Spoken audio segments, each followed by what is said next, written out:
Hey, team, welcome back to another great episode of the Intentional Agribusiness Leader podcast. This is your host, Mark Jewell.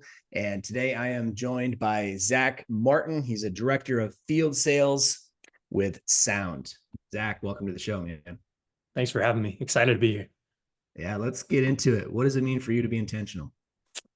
Yeah, as you kind of initially reached out to me, or Zach did way back when, I really started thinking about that even then. And I'm an analogies guy, so I don't know if you've seen the movie Holes, right? Stanley Yelnats, they're digging holes in the empty lake in Texas, right? Shia LaBeouf. I got to thinking about like what's it mean to be intentional as a leader, and for me, I think it's digging deep where you're confident that there's treasure, right? So I think too often as leaders we can have a tendency to take that like holes, Mr. Sir approach of like, just keep digging, boys. And you just dig holes all over this empty lake looking for the treasure. And I think in reality, we're leaders because we have the vision and understand the actions and can provide the rewards that go help us to find that treasure. So it's finding ways to dig deep where we're really confident that there's treasure. Yeah. Dude, I like that. Like whenever we write the book on intentional leadership, you're getting a page with a quote with Zach Martin right next Love to it. it. Good. That Hopefully we can is provide a few of those here. yeah, I love it. That's perfect. That's a great analogy. Digging deep where you're confident there's treasure. What an intentional statement, right? I mean, if you it's one of the reasons I'm in people development because often as the leader, you can see what the undiscovered potential is of that individual that you're working with that's on your team. Absolutely. And it requires that intentional leader to curate those moments to help them discover what's already there. That's Yeah. cool. Yeah, I think it's like to take it to simpler terms or non-analogy zone, like there's busy and there's productive, right? And I think a lot of times, especially as leaders, we can find ourselves really, really busy, but are we being productive? And so that's kind of another way I would think about it. Yeah, just in case anybody was wondering, the goal is not to be busy. Right. It is to be productive. Correct. Sometimes we mix up we mix up being busy for the sake of trying to be productive, but we're not really productive. So cool. Well, talk to us a little bit about Sound, Zach. Tell us about you, a little bit about your background, if you would, please.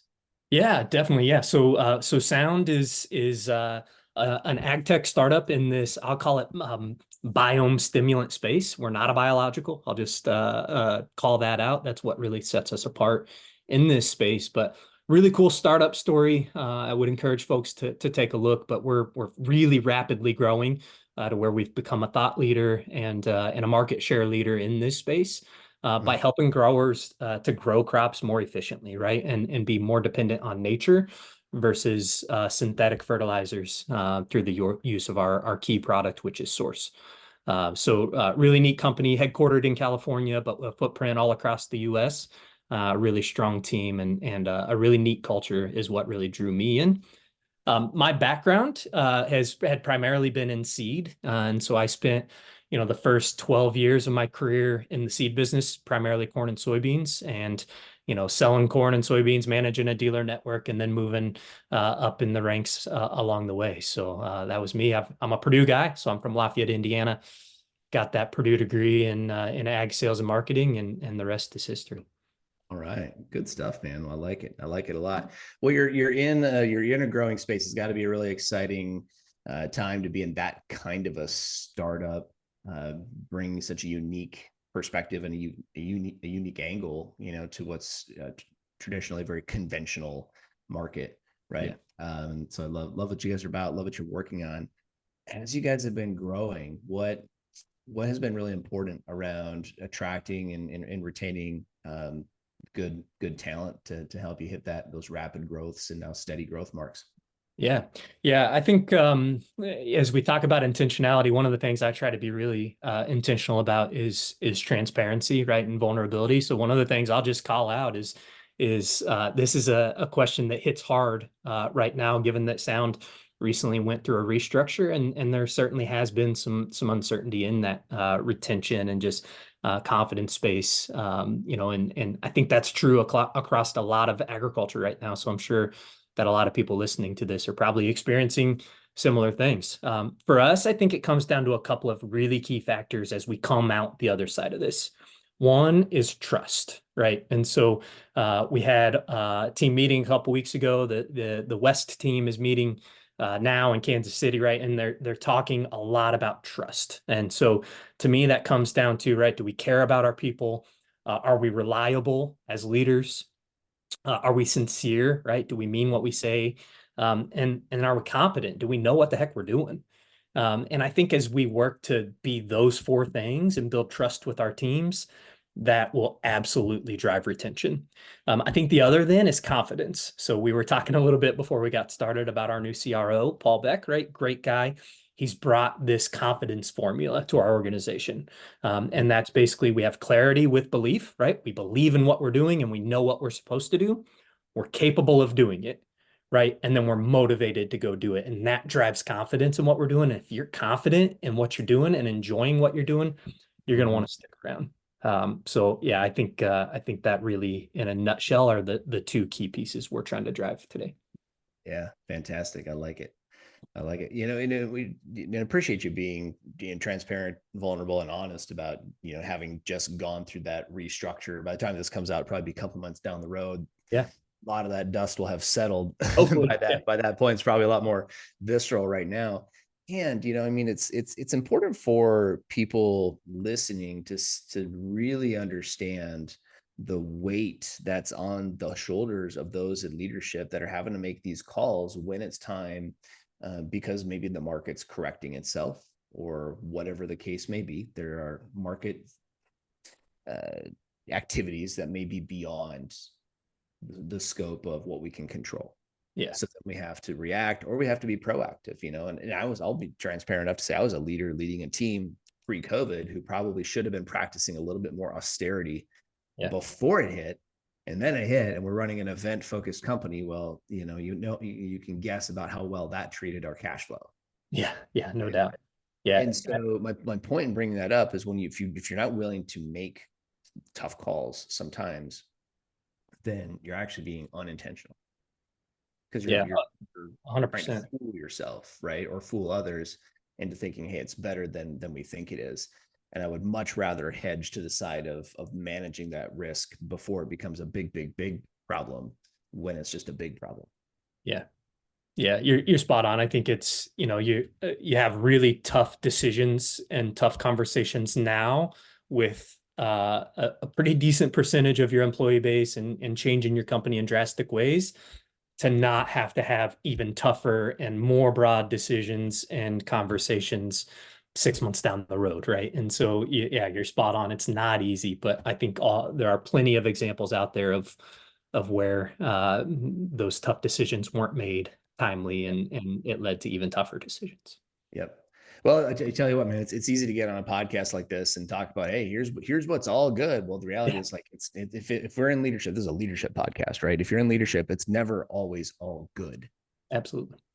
I'm sure there's some double negatives in what I just said there, but Yeah, right, it's never always all good. That's just not how it works. Life doesn't happen in a vacuum.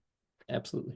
Well, cool. Let's talk about culture. What from that perspective, my take is, because and I think this is a lot of times we get on the phone with people when they have not been intentional about curating culture, and then they say, "Hey, Mark and team, can you come help us fix this?" Yeah. So that's my. A lot of times I think people talk about it, but not really being about it. But what works for you? What are you guys doing to curate an intentional culture over there? Yeah, I think this is one that really stands out to me as a real passion project, right? Is company culture, and so I know you had Clint Prange, right, from Bex Yeah, on. yeah. I spent a decent amount of my career with Bex, and Okay. and talk about making an impact on a young seed seller that I've tried to carry with me into other places. And I think as I try to maybe bring some of that with me and then put my own thumbprint on it and have some, sound as a business impact our culture. I think there's really two things here as well.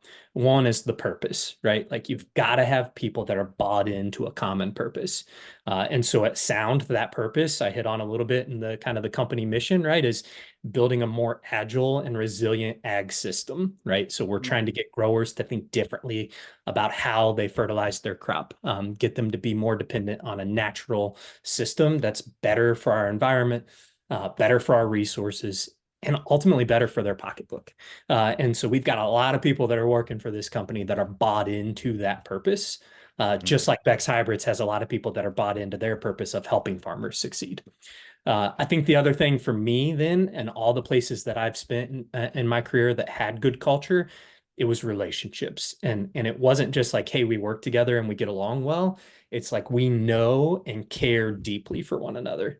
And so that's a gap that can be really tough to overcome in today's like remote work environment. A lot of our company is in California, and our sales team is spread all across the US.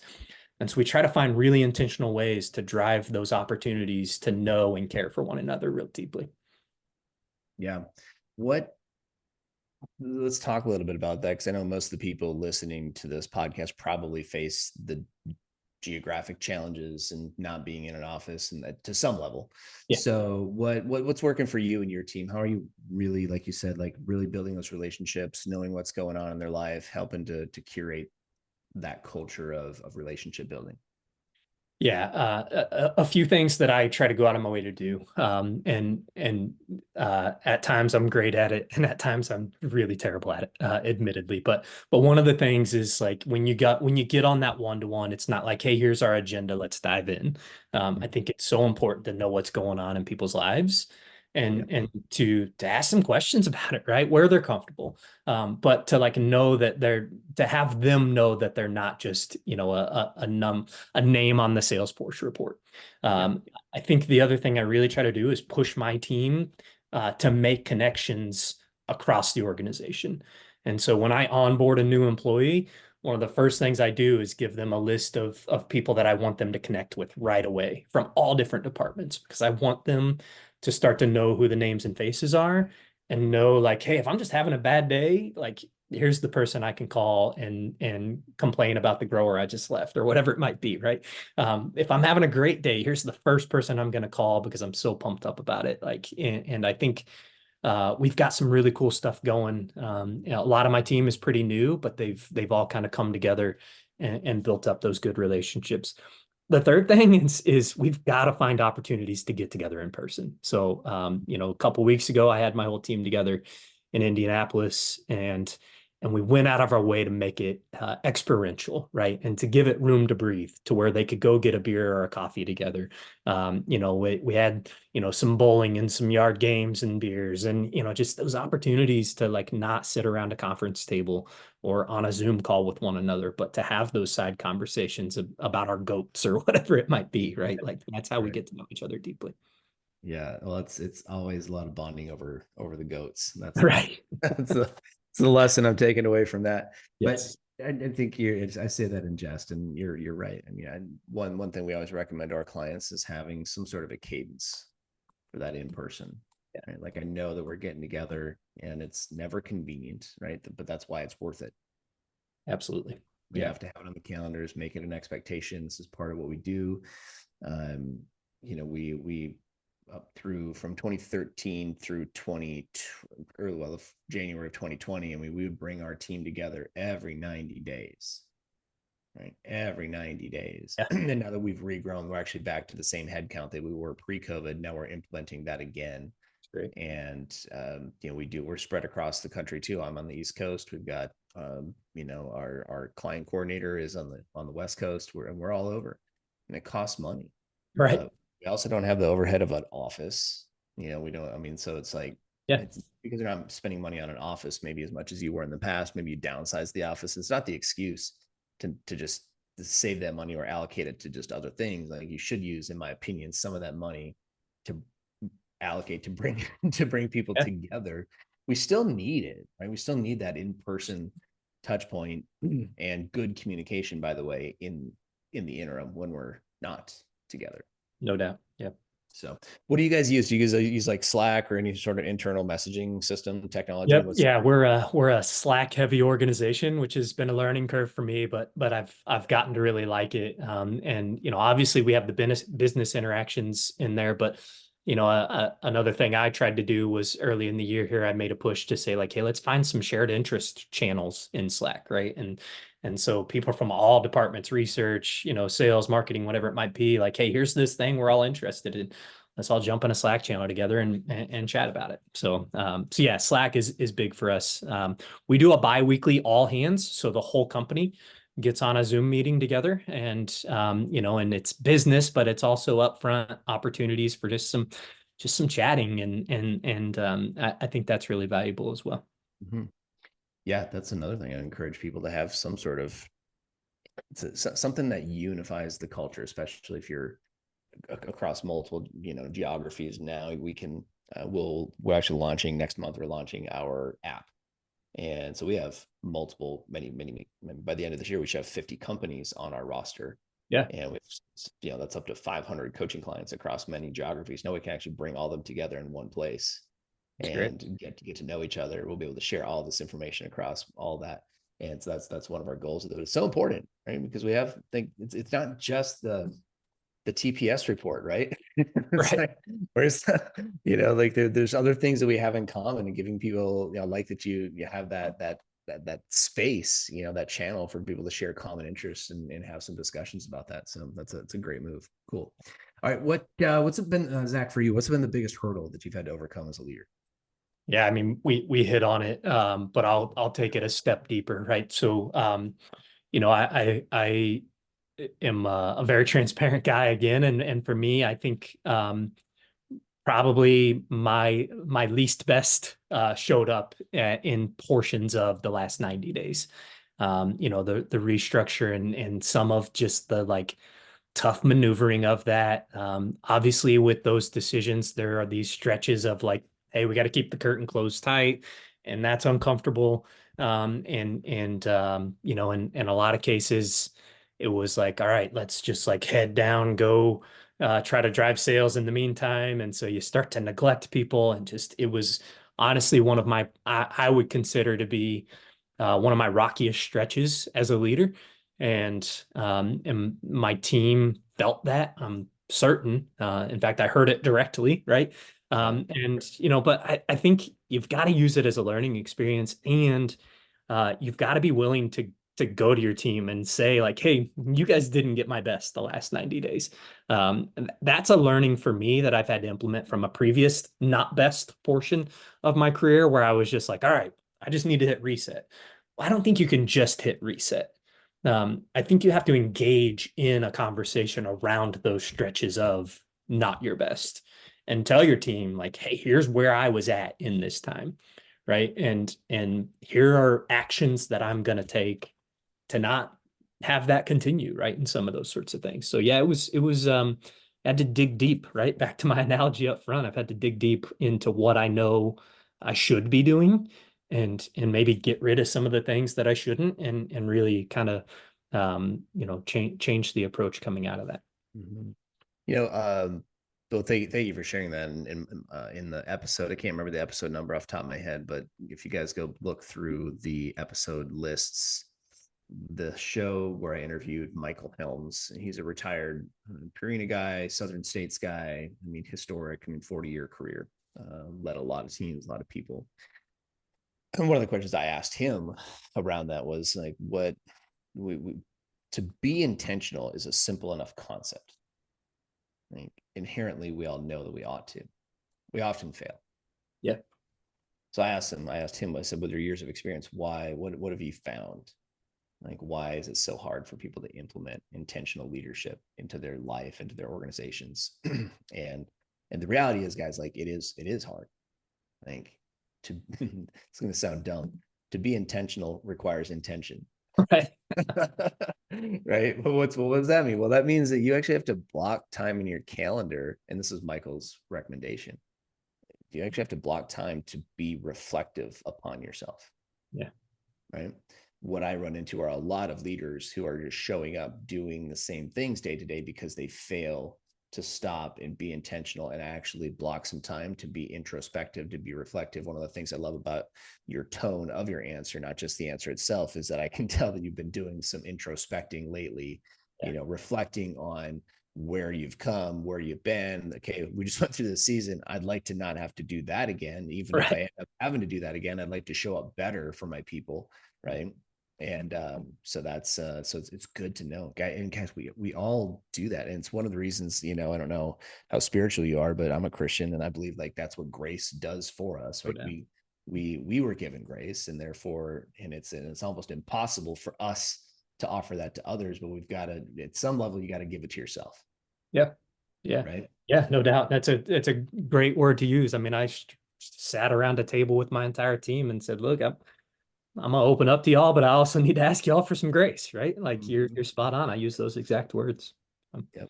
Yep. Absolutely. So good. Well, let's pivot from that. Let's talk about wins, man. What's been your biggest win? Yeah. One of the best things I've been able to do in my career is hire really good people. Mhm. And I'm not just talking like really good sellers. I'm talking genuinely deep down good people. For some reason, get bought into what I'm doing and want to come be a part of it, or the companies I've worked for. I can sell on the mission and I can get people excited to come be a part of my team. And so oftentimes when I have an opening, I set my sights on really high quality people and go land them. And that's something I've been able to do. Specifically at Sound, I've hired 7 people since I started here Mhm. not quite a year ago. And I would consider every one of them to be really top-notch people.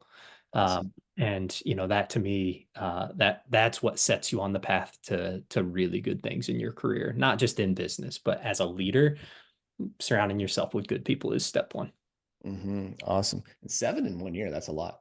Yeah, it was a flurry. Yeah. It's a lot of onboarding time for sure. Yes. You Yeah. bet. Who's been somebody that you've really admired over the course of your career? Yeah, that was thinking about that ahead of time here was tough to narrow. And so I'll call out a couple. One I hinted at a little bit ago, that's Sonny Beck, and I'm sure you'll have other people that bring that name up over the course of this show as well. Sonny is somebody who's as intentional as it gets. He knows what good looks like and he represents it well. He shows up the way that he expects his employees to show up, and he cares a ton about people deeply. And I'd be remiss if I didn't mention his wife Glenda in that statement as well, because she's helped build that business as much as anybody with that caring about people portion. The other person I'll call out as just like a true mentor in my career is a gentleman named Chris Haig. So Chris is with, I believe, UPL today. We spent time together during my LG Seeds days. And I think what Chris really taught me is that statement I just made, which is surround yourself with good people. Chris takes it one step further in that he empowers you to be your very best self, right? And so, you hear about like the hedgehog concept, right? Jim Collins, right? What are you good at? What do you love? And what's going to make you money? Chris is tremendous at finding people, getting them into the roles that fit what they're good at and what they love, and then he's going to go fight like heck for you to make sure you're making good money doing it too. And right, so I found my hedgehog working for Chris. I have my hedgehog today with Sound. I think it's important as a leader that we're making sure our teams are as close to that middle as possible. Cool. I like it. Good stuff, man. Sounds like a lot of great people, and cannot agree more with the idea of surrounding yourself with really good people. The old saying is you become the average of the 5 people that you spend the most time with. Yeah.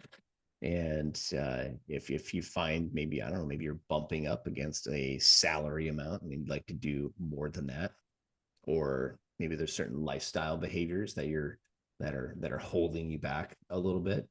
We could go on and on about different Right. types of behaviors or different things that you want, or you want to be at a higher level of leadership. It's, you have to look around at who are the people that are influencing you the most. Your salaries are probably pretty similar. Yeah. Your lifestyle behaviors are probably pretty similar. And I had to do that assessment on my life several times. And not that I'm not shutting people out of my life, but I've had to make a priority to go hang out with people that were doing something better than I was. No doubt. Yeah. Right. That are, if I want to get in good shape, I got to hang out with people that are in better shape than me. Absolutely. Because I will, there's just that natural tribal nature. We will elevate to those groups that we're spending more time with. Spot on. So Okay, well, what books do you like? You already brought up Jim Collins, so there's Good to Great, and there's one that's come up a number of times on the show. People need to be listening to that. But any other books that are on your list?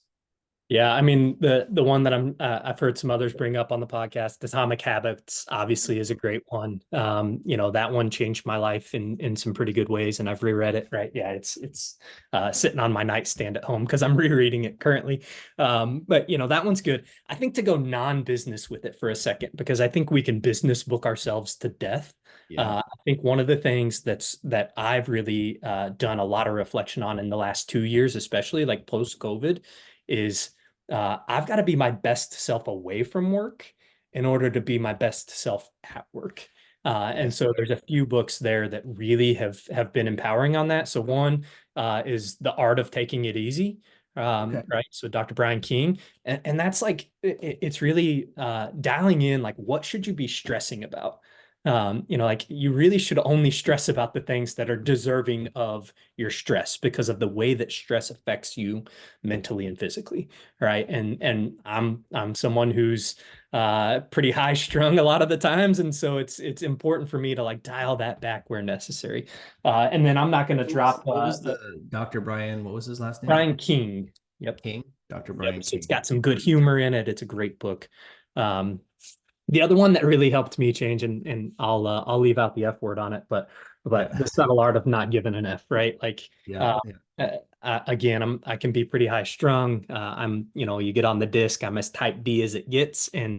and it's important for me to pull that back. And so those two books have been really great for my both outside of life and then how that carries into my work life. Where for you, Zach, did you adopt the mentality or acquire the knowing that you need, like, who I am inside and outside of work are both important? Because I think most people, let's be honest, we get wired up around business goals. And I talk to a lot of guys, especially CEOs, to be honest with you, that have a really hard time shutting it down. Yeah. Right. So they're never really present for their families. So, I mean, not that they're never present for their families, but they're not present as much as they wish they would have been, probably in the end. Yeah. So, yeah, where's that mentality come from for you? Yeah, I mean, becoming a father, I've got two amazing kids. Like everybody says their kids are amazing. Mine are like the amazingest. Okay.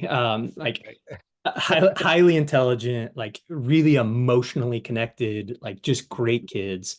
And I hit a point like probably 2021 time frame where I just felt myself like I was letting myself go. And I think a lot of that had to do with me bringing some downfalls and where I was kind of at in my career journey with me, right? Like post COVID, going through some struggles with the employer I was with at that time, and I was bringing that home, and I was realizing like, hey, my work self is actually really drastically affecting my home self.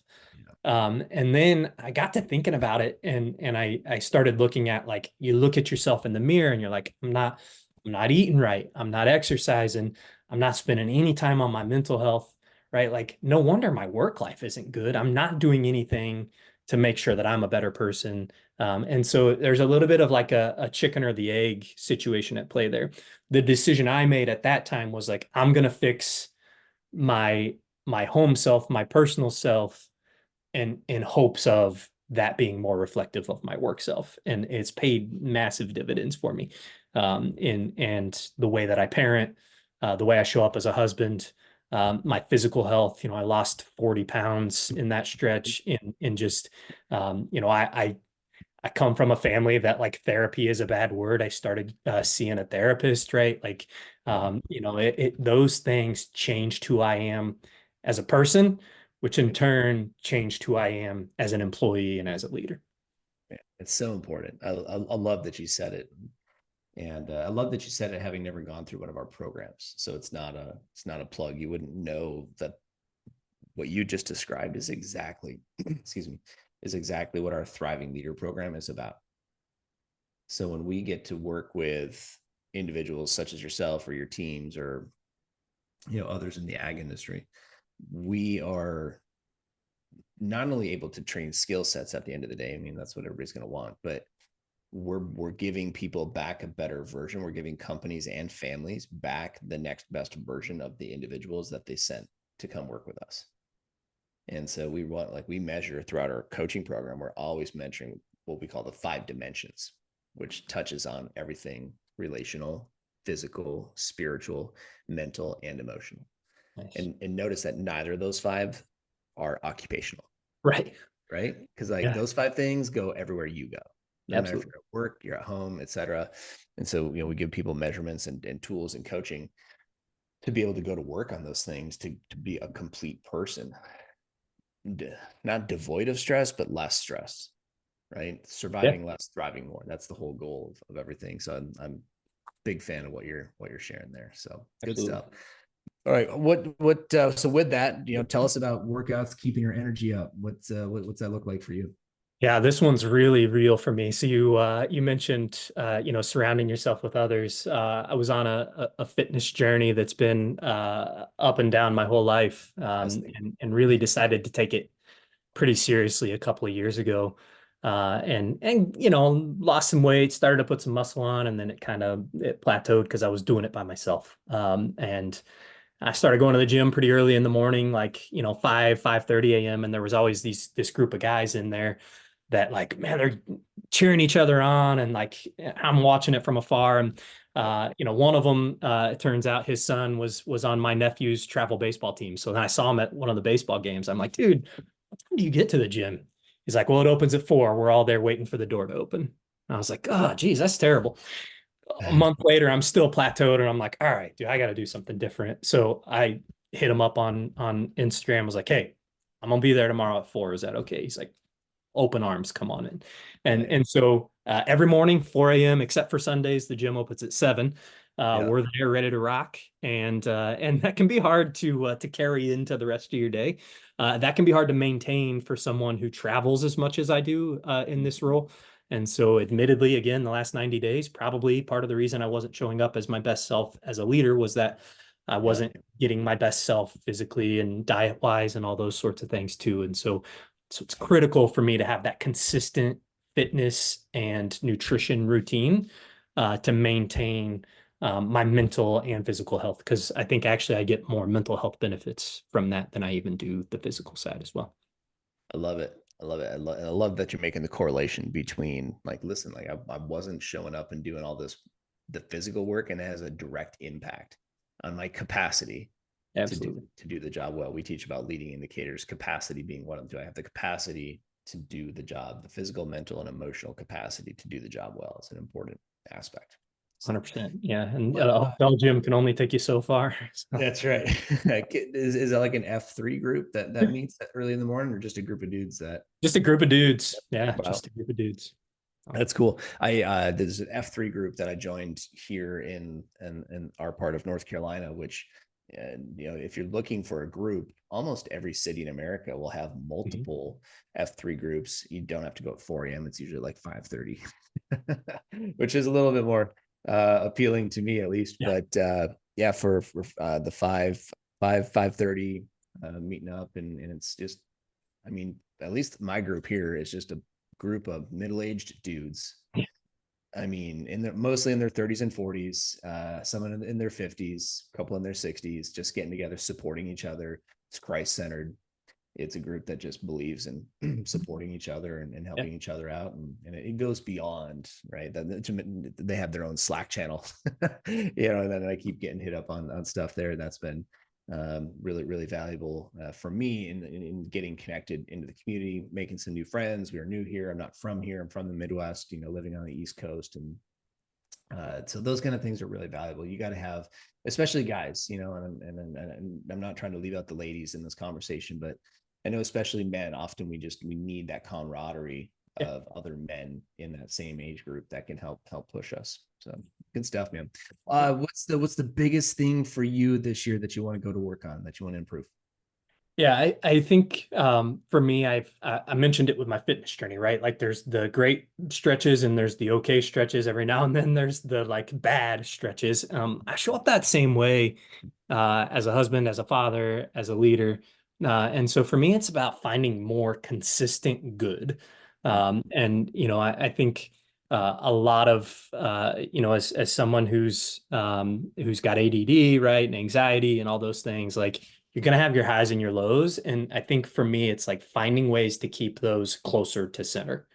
And so, spending a lot of time on consistency of routine, on maintaining a really good calendar, on maintaining a consistent, nutrition and fitness plan, maintaining great cadence with my team, right? And so just like consistently good. I have a tendency to show up really, really great at times, right? Like we'll go hit home runs, but then it may fall off the face of the earth the next week. And so, so that for me is that's 2024 is the year of consistently good. Love it. Consistency is one of the biggest challenges. Like we all intend to do well, but actually keeping that cadence up on a consistent basis is the challenge. Here's a pro tip that I've learned. If you're open to this one, Zach, over the last Yep. decade of being in more than a decade being in people development, but really the last decade since I started noticing this, because I would get frustrated with the same thing, still do in many cases. So whenever we're say establishing a new behavior, and then you can watch this in your team too. For those of you that are listening, like pay attention. So when somebody decides or efforts to do better at, I don't care what it is, making more prospect calls. Each of us has a threshold that we will eventually hit where the consistency will noticeably drop off. Mm-hmm. Okay. So here's how you know you're making progress, because people development and progress and progression is really messy. It's never a hockey stick up and to the right. It's up and down forever. But you can notice, you can start to notice the pattern and say, you know what, this individual or I started out trying to be consistent with the behavior and I made it a week. Okay. And then I had to recalibrate. So we come back 2 weeks later, we coach to it. And then we say, okay, they made it in 9 days. And then we coach to it again. And now they make it 15 days. And so what happens, this is, I know, little by little, the cycle between beginning and failure gets longer. Yeah. It's almost never 100% black and white. Like this person goes from where they were to where they are. And this is why coaching is such an intentional sport when it comes to developing your team, is because you really have to be watching out, because that person probably won't catch themselves in the act of failing what they intended to be Right. consistent with. So that's where metrics and measurements and all those things are really important, and being, and having our cadence of getting together. And we said, hey, you said, okay, the goal was my goal is 10 discovery calls per month, and that means that I write 9 proposals, which means I close 4 deals. Okay, how's it going? Yep. Where are we at? Okay, oh, I only had 6 discovery calls this month. All right, well, we got to go back to the beginning and say, okay, well, what are the leading indicators that bring us those 6, or excuse me, that get us the 10? So anyway, that's just something I have picked up on. There's a lot of us get frustrated with that consistency. You have to, like, we will all fail at some point with the consistency. That's the thing. And I'm not trying to speak negative over us, but we all eventually do. But you have to look at, like, for how long did I do it correctly? How long Yeah. did I stay consistent? And then next time, can I expand that to a longer time horizon? 100%. Yeah. Good stuff, Spot man. All right. Well, what last question for you? I know you've done a great job with this on this interview here today, Zach. But how important is vulnerability to you and being able to create that intentional work environment? Yeah, it's a great question. I think vulnerability is a lot of times viewed as a weakness. I would view it as a superpower, actually, right? Like the ability to be open and transparent and like available and all those things. I think it transforms relationships. I think, if we're going to be intentional, we've got to have folks that trust what we're saying and how we're leading. And so that all starts with vulnerability. If you don't have a team that trusts you, you can be as intentional as you want, but you're the only one carrying the shovel, right? You're the only one digging the hole. All right, man. Well, Zach, it's been a fantastic interview. There's a ton of gold in here, guys. Go back and listen to this one again. Zach has shared a bunch of really good stuff in here. It's been a great conversation. Appreciate you being on, and go check out Sound. Thanks, Mark. Yep. Thanks for being here.